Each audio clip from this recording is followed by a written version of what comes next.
বিশ্বকাপ জয়ের আনন্দের মাঝেই ধাক্কা, বড় খারাপ খবর পেলেন বরুণ চক্রবর্তী। বন্ধুরা, আপনারা যদি দেখতে চান বরুণ চক্রবর্তী কি খারাপ খবর পেলেন, তাহলে ভিডিওটি শেষ অবধি দেখতে হবে। চ্যানেলটিকে সাবস্ক্রাইব করে একটা লাইক দিতে হবে এবং নোটিফিকেশন বেল আইকন দাবাতে হবে। টি-20 বিশ্বকাপ জয়ের উচ্ছ্বাস এখনো কাটেনি, কিন্তু বিশ্বজয়ের কয়েকদিনের মধ্যে খারাপ খবর পেলেন টিম ইন্ডিয়ার মিষ্টি স্পিনার বরুণ চক্রবর্তী।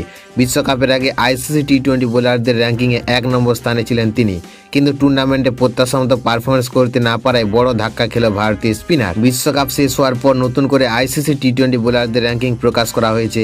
সেই তালিকায় শীর্ষস্থান হারিয়েছেন বরুণ চক্রবর্তী। বর্তমানে 740 পয়েন্ট নিয়ে তিনি নেমে গেছেন দ্বিতীয় স্থানে, আর তার জায়গায় দখল করছেন আফগানিস্তানের তারকা স্পিনার রাশিদ খান। 753 পয়েন্ট নিয়ে আবারও র্যাঙ্কিংয়ে 1 নম্বর স্থানে উঠে এসেছেন রাশিদ খান।